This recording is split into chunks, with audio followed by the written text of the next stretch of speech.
بسم اللہ الرحمن الرحیم۔ اللہ اکبر، سبحان اللہ، الحمدللہ، استغفر اللہ، الصلاۃ والسلام علیک یا رسول اللہ صلی اللہ علیہ وآلہ وسلم۔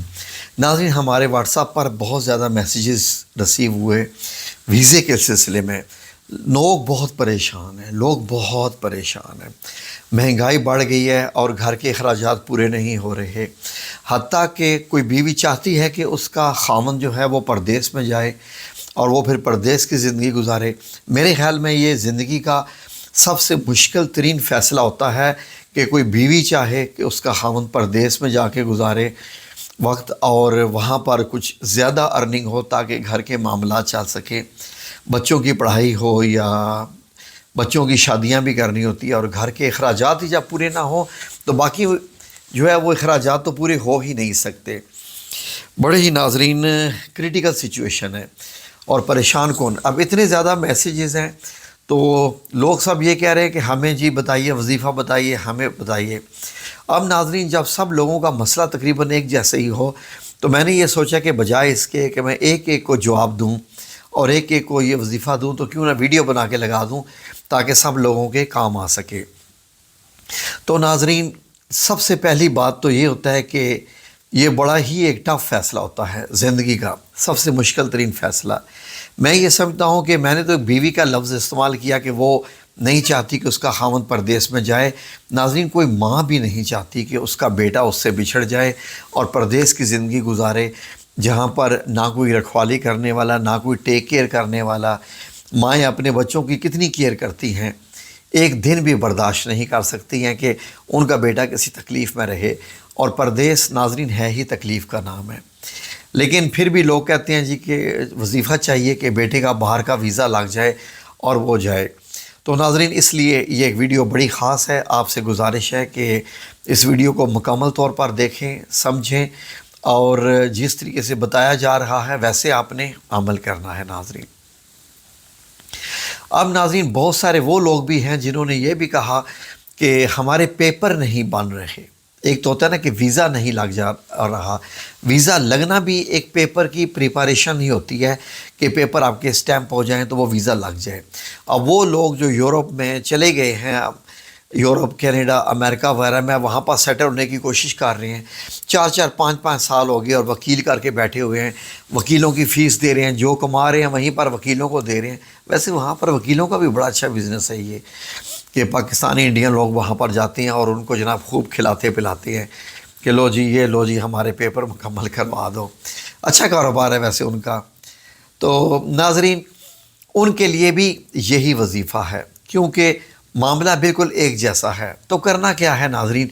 سب سے پہلے تو کوئی مجھ سے پوچھے نا کہ کیا کرنا ہے، تو میں کسی سے، جب مجھ سے بہت سارے لوگ پوچھتے ہیں کہ بھائی کوئی وظیفہ بتائیے باہر جانے کا، جانا ہے باہر، تو میں اکثر اوقات لوگوں سے کہتا ہوں کہ یار میں 23 سال پردیس میں رہ کے آیا ہوں، جدہ میں رہ کے آیا ہوں، میں پردیس میں رہ کے آیا ہوں خود، اور میں یہ سمجھتا ہوں کہ وہ میری غلطی تھی۔ میں وہاں پر رہا، الحمدللہ ثم الحمدللہ، میرے رب کا احسان ہے کہ میں نے کروڑوں کمائے اور ماشاءاللہ کروڑوں کے گھر بنائے۔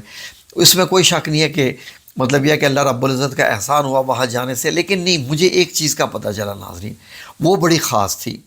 وہ چیز یہ تھی کہ میرے ساتھ کے وہ لوگ جو پردیس جانے سے پہلے میرے ساتھ کام کرتے تھے، وہ یہاں پر یقین کریں کہ کروڑوں کی جائیدادوں کے مالک بن چکے ہیں، اور ان کے اپنے کاروبار چل رہے ہیں، اور ان کاروباروں میں بھی ان کی اولادیں بھی آ گئی ہیں، اور وہ اس وقت ان کی ماشاءاللہ پبلک ریلیشن بھی بہت اچھی ہے، رشتہ داروں میں بھی، ملک میں ایک مقام حاصل کر لیا ہے انہوں نے، ان کی جان پہچان بہت ہے ناظرین۔ جبکہ میں جب 23 سال کے بعد پردیس سے آیا تو مجھے ایسے لگتا تھا کہ یہ شہر بھی میرے لیے نیا ہے، جہاں میں پیدا ہوا ہوں، جہاں میں نے بچپن گزارا، جوانی گزاری، مجھے لگتا تھا میرے لیے نیا ہے، نہ کوئی مجھے جانتا ہے، نہ میں کسی کو جانتا ہوں۔ تو ناظرین، یقین کریں کہ واپس آنا میرے لیے جیسے ایک نیا بندہ پیدا ہوتا ہے، بلکہ میرا اپنا گھر، میرا اپنا شہر میرے لیے پردیس بن گیا جب میں واپس آیا۔ تو میں یہ سمجھتا تھا کہ میں بڑا کامیاب ہو کے لوٹا ہوں. لیکن جب میں نے ان لوگوں کو دیکھا نا جو یہاں پر کاروبار کر رہے تھے اور ان کے کالجز بن چکے، کالجز کے مالک بن چکے، اور ان کے جناب وہ گاڑیاں چلا رہے ہیں، ایس یو وی گاڑیاں ان کے پاس اچھی اچھی جناب جی 80 لاکھ والی، تو میں نے پھر سوچا نہیں، شاید میں اگر یہاں ہوتا اور میں نے اس وقت اگر کوئی کاروبار کیا ہوتا 95 میں گیا تھا سعودی عربیہ، تو آج 95 مطلب یہ ہے کہ 30 سال گزرنے کے بعد میرا کوئی بہت بڑا کاروبار ہوتا اور میرے پتہ نہیں کیا کیا ہوتا، تو میں آج ٹینشن میں نہ ہوتا. آج میں دیکھیں نا کہ سعودیہ سے آنے کے بعد پاکستان کے شوق میں ایز اے فری لینسر کام کر رہا ہوں. تو دیکھیں یہ ساری کہانی بتانے کا مقصد آپ کو بات دل کرنا نہیں ہے، لیکن یہ ذہن میں رکھ لیجئے، آج جو بندہ 25 لاکھ 30 لاکھ روپیہ 20 لاکھ روپیہ لگا کے ویزا حاصل کر رہا ہے، اللہ کی قسم اگر وہ بندہ 20 لاکھ روپیہ لگا کے یہاں پر کوئی دکان بنا لے کسی بھی چیز کی جس میں بھی اس کو مہارت حاصل ہے، اینی تھنگ، کسی چیز کی بھی دکان بنا لے، آج سے 10 سال کے بعد اس کی وہ دکان شو روم بن چکے ہوں گے اور کئی ان کی برانچز بن چکی ہوگی. یہ جتنے آپ یہ برانڈز دیکھ رہے ہیں پاکستان میں، یہ پہلے ایک ہی دکان کھلی تھی، جے ڈاٹ کا مجھے یاد ہے پہلے ایک کھلی تھی اور اب پوری دنیا میں اس کے شو روم ہیں. اسی طریقے سے یہ جتنے بھی بن چکے ہیں سب کے شو روم ہو چکے ہیں. یہ خود کپڑا نہیں بناتے، کپڑا بنانے والی اور فیکٹریاں ہیں اور وہیں سے خرید کے لاتے ہیں، اپنا مارکہ لگواتے ہیں، کوالٹی ان کو بتاتے ہیں اور یہی بناتے ہیں. ان کی اپنی کہاں مشینیں لگی ہوئی ہیں. یہ سارے برانڈ والے ایسے ہی ہیں اور ہر روز نئے نئی جگہ پر کھولتے ہیں اور اللہ رب العزت ان کو کیسی دیکھنے عطا کرتا ہے. ایسے اور تو اور ہمارے ملک کے بڑے بڑے مولانا جو حضرات ہیں انہوں نے بھی اپنے برانڈز بنا لیے ہیں. کیا وجہ ہے؟ تجارت میں ہی برکت ہے. تو تجارت اگر ملک میں جو کرتا ہے اللہ اس کو عطا فرماتا ہے. اینی وے یہ ایک میں صرف بتا رہا تھا کیونکہ میں نے جب سعودی عرب چھوڑا تو بس میرے ذہن نے یہ کہا کہ میں کیوں اپنی زندگی جو اللہ رب العزت نے صرف ایک دفعہ عطا فرمائی ہے وہ میں پردیس کی نظر کر دوں، خود کپڑے دھونا، خود پکانا، خود کھانا، خود بیمار بھی ہو گیا ہوں تو خود ہاسپٹل جانا. تو اس لیے میں سوچا کہ نہیں، نو مور. تو میں نے کہا کہ وہی اللہ جو مجھے جدہ میں رزق عطا فرما رہا ہے سعودیہ میں، میرا وہی اللہ مجھے پاکستان میں بھی عطا کرے گا. اور آج مجھے وہاں سے آئے ہوئے 7واں سال 8واں آلموسٹ 7-8 سال ہو چکے ہیں اور میرے خاندان والے بھی حیران ہیں کہ میں سٹل سروائیو کر رہا ہوں. ناظرین، تو یہ ایک پردیس کے لحاظ سے میں نے آپ کو کانسیپٹ بتایا تھا کہ کاروبار کوئی بھی چھوٹا بڑا نہیں ہوتا، کاروبار کی ایک دفعہ شروعات ہو جائے تو اللہ اس میں برکت دیتا ہے. یہ میری طرف سے آپ کو گارنٹی ہے. اگر کسی کو کاروبار کی سمجھ نہیں آ رہی وہ میرے ساتھ کنسلٹ کرے، میں اس کو انشاءاللہ بتاؤں گا. تو ناظرین اب بات آ جائے آپ کے وظیفے کی طرف. اگر کسی کے پیپر نہیں لگ رہے یا تو وہ کیا کرے، وظیفے کے پیپر نہیں لگ رہے یا وہاں کی نیشنلٹی کے پیپر نہیں لگ رہے تو کرنا کیا ہے ناظرین؟ سیدھی سی بات ہے کہ سب سے پہلے عشاء کی نماز آپ نے ضرور پڑھنی ہے. اب جب عشاء کی نماز کا نام لیا ہے اب جناب سارے لوگ بھاگ جائیں گے، اوہ ہو نماز پڑھنی پڑے گی، یہ کیا بات ہوگی، اللہ کے آگے جھکنا پڑے گا، سجدہ کرنا پڑے گا تب وظیفہ قبول ہوگا. اور نو، کوئی اور ڈھونڈو، چھوڑو جی اس بندے کو، یہ تو نماز پڑھا رہا ہے ہمیں. اگر کوئی ایسا سوچ رہا ہے، میں ہر ایک کی بات نہیں کر رہا. اینی وے اگر نہیں بھی پڑھتے تو پڑھ لیجئے کیونکہ اس کی شرائط میں شامل ہے اس وظیفے کی. یہ کوئی چھوٹا موٹا وظیفہ نہیں ہے. عشاء کی نماز پڑھیے.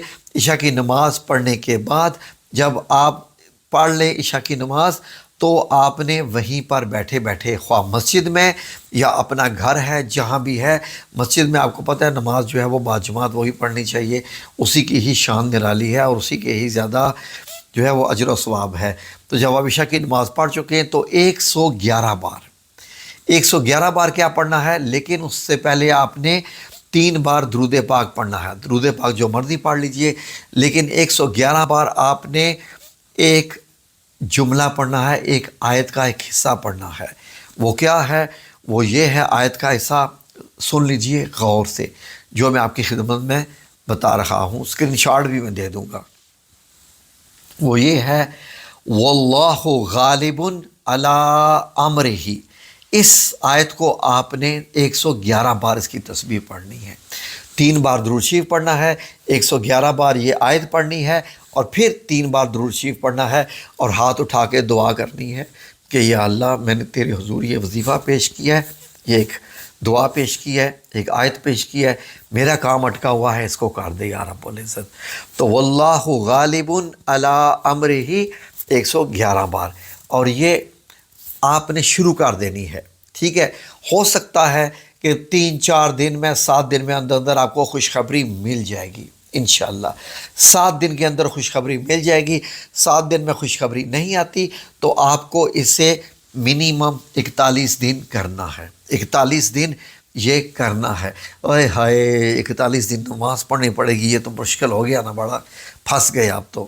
جی ہاں 41 دن نماز پڑھنی پڑے گی، کیونکہ عشاء کی نماز اس وظیفے کا حصہ ہے۔